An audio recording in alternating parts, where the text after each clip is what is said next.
Hey guys, thanks for joining today. I'm Heather and this is Fierce Fit Keto. This is my journey to a healthier weight and a healthier life. My goal is to lose 50 pounds in 12 months. So if you're into that kind of thing, just keep watching.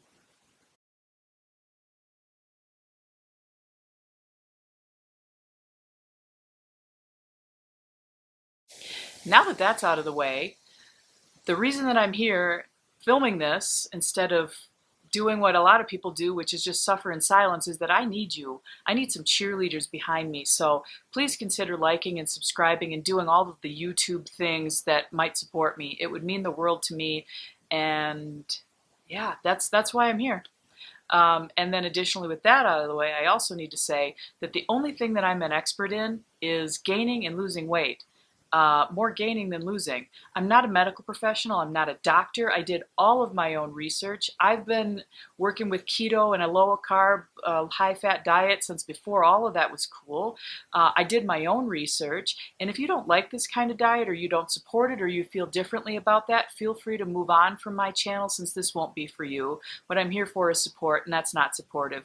But if you are here for that, I hope that I might inspire. And if you have something to share, please comment below because you know what? I'm here to be inspired too. So here's my story. I don't want to offend anybody by saying this, but the fact is I'm a fat girl in a skinny girl's body. One thing that I know for certain is that I'm a sugar addict.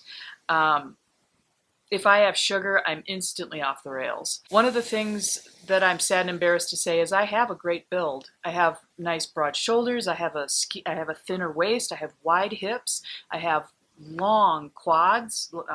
My thighs are long, so I have long legs. I have small feet. I have a good build. I am not a big boned person. If I could get this weight off and keep it off, I think I would look amazing. And now I'm really getting too old to enjoy it, and that makes me sad. Um, and it makes me emotional. I'm 45 years old, and losing weight as I get older is going to be more difficult, and I want to be healthy for the rest of my life. When I was in high school, I weighed in the area of 160 pounds. I was super ashamed of that. I was ashamed of the number, and I was ridiculed nonstop for being fat. I'll put a picture up here of what I looked like in high school, and I was the fat cheerleader.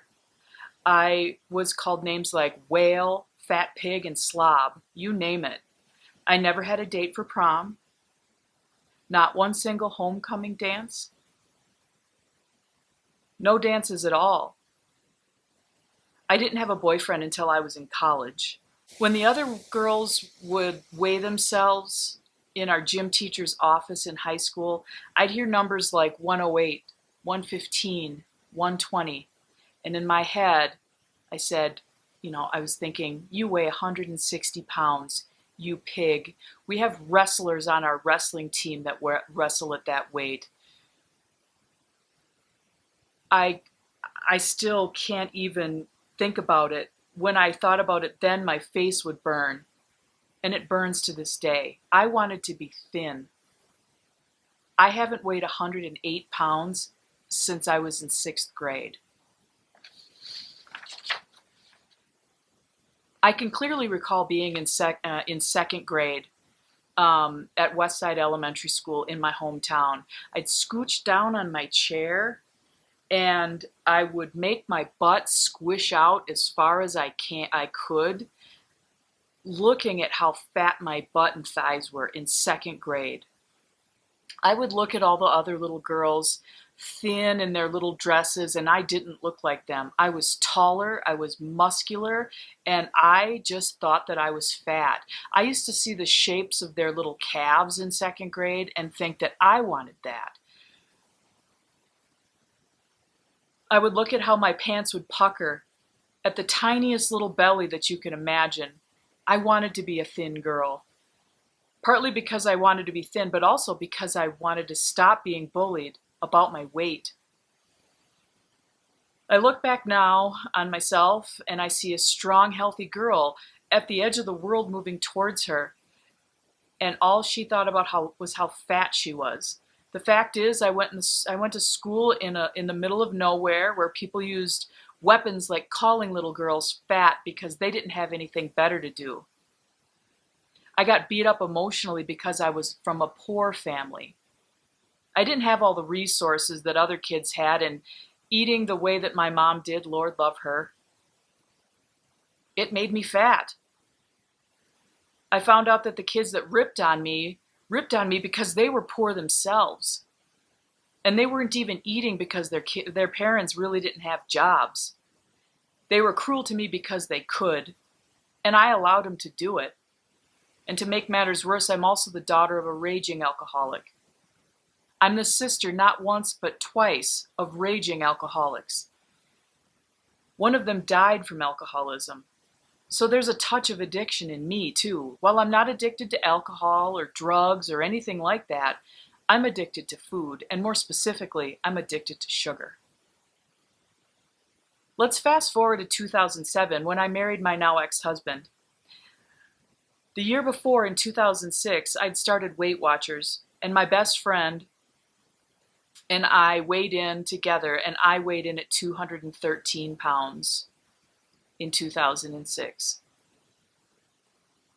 Having that figure out in the world for the first time is really hard on me. It's hard on me right now to even say it. I promised myself back when I started Weight Watchers that I would never be a fat bride. Weight Watchers was a huge failure for me. Back at the time, Weight Watchers had a huge carbohydrate focus. It was okay for me to eat a McDonald's breakfast as long as the rest of your points lined up and you stayed within your allotted 24 to 26 points, which is what I had at the time.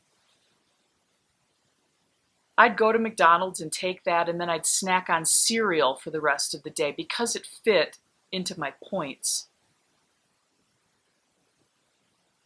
The day before my wedding in October of 2007, I weighed in at 224 pounds. That day I cried when I saw that figure. I still do. I felt like a failure. I was a fat bride.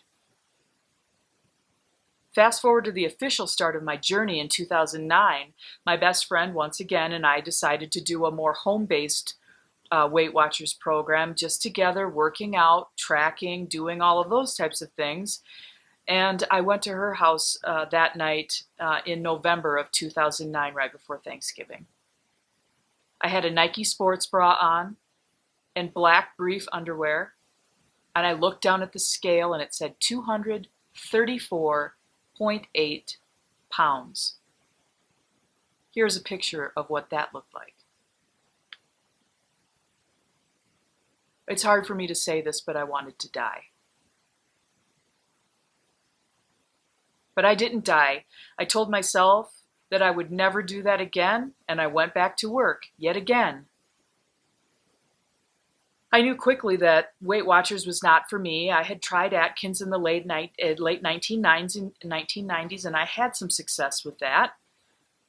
The science behind Atkins also made some sense to me, so I pulled out my New Diet Revolution by Dr. Atkins, and I got to work again that first day of June in 2010. The next May, in 2011, I bought my first Pilates reformer from a lady at work, and it cost me $60. It was my first piece of exercise equipment ever. I never even owned a Thigh Master. I had no idea what I was doing, and I pushed on. I learned a little bit. I was sore, I was winded, and I was weak, but I kept at it.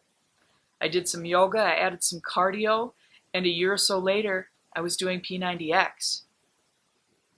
I was rocking it. Here's some videos of that. By the spring of 2013, I was running 5 and 10K races. Here's a picture of me running the Crazy Legs in Madison, Wisconsin. It was a huge, awesome thing for me to be able to do such a thing, because just years before, I thought I wanted to die because of my weight. I was down to 171 pounds after having lost just shy of 70 pounds. I was 6 pounds from my goal weight of 165 pounds, which was, ironically enough, just about the weight of a fat cheerleader in high school. So it was regretfully downhill from there. In 2013, I was diagnosed with PCOS. For those of you who don't know what that is, it's polycystic ovarian syndrome. It's where cysts cover your ovaries, and it sends your hormones into absolute chaos. I was gaining weight at an extremely rapid rate, 1 to 2 pounds per week. The doctors had no idea what was wrong with me. I got the old eat less and exercise more, which, in the shape that I had been at the time, was a sick, cruel joke. I was working out 6 days a week, and I was constantly eating less than 40 grams of carbohydrates a day. I was drinking the water, I was taking the supplements, I was doing everything right. It was a rough time for me. Then my marriage started to implode, along with my health. My husband and I at the time had been trying for years to conceive a child with no luck. I was in constant pain, cramping. I had excruciating breast pain. I'm sorry for the TMI, but with PCOS, that's what that life is. I had pain so bad that I could barely sleep. I couldn't roll over without wincing in pain. I had neck acne so bad that no makeup could cover it. I grew sideburns on my face. And then by that winter, I had gained half of the weight that I had lost back again. I was ill all the time. My mood swings were so bad that my husband at the time could barely stand to be in the same room as me, let alone the same house. I was breaking down in tears at work. And then a miracle happened. I changed my gynecologist, and that gynecologist was a doctor of, I hope I say it right, osteopathy. She was brilliant. She'd taken a whole extra year of medical school just on nutrition and more on metabolism and the endocrine system. She recognized the symptoms immediately of PCOS, and we began talking about dietary measures that could assist. Of course, she offered metformin, but she immediately said, you need to go on a ketogenic diet. And she was so supportive because I had already been doing Atkins. She taught me a little bit more about macros and, bringing up the fat and moderating the protein some. And I was on my way. And I knew that I wasn't crazy. And I had hope and a diagnosis. And I was ready to experience a whole new world. And later that year, I had lost again most of the weight that I had gained.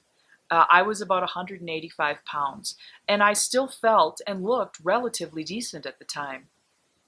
But then, even with my weight loss and my hormones under control, my marriage continued to deteriorate. As the marriage started to crumble, my sleep suffered, my diet suffered, and luckily most of the cysts on my ovaries were gone by then, leaving only a few, which do linger to this day. But the weight crept back on, and at this time it wasn't the PCOS. I started to get fat the same way everybody else does. I ate like shit. Regretfully, my marriage did end up ending in 2006, and I can't say that the inability to have kids or later on the lack of desire to have kids wasn't the culprit. I moved to Colorado in 2016, and I'm going to skip that story for right now. I have decided that I am going to tell it, and I'll put it in the cards wherever it goes so that you can hear more about the background why I moved to Colorado. It's quite a sad story, and that would make me cry today for sure. But now, over 1,000 miles away, I'm far away from my support system, and I need some help and some cheerleaders to keep me going, to keep me sane, and to keep me on track. So please, won't you hit the subscribe button and join me? What I'm doing today is really setting myself on a course of know tomorrow I have to do this and I have to do this now. And watching that other video about why I'm in Colorado hopefully might help make some sense of that. So what I'm committing today is 2 videos a week. One update will be weigh-ins and photos, and then the other one will be some random recipe, tip, trick, or weekend weigh-in that might inspire you, surprise you, or I don't know, maybe even make you want to start on your own journey. So, and once again, my name is Heather, and this is Fierce Fit Keto. Thanks again for joining. Bye.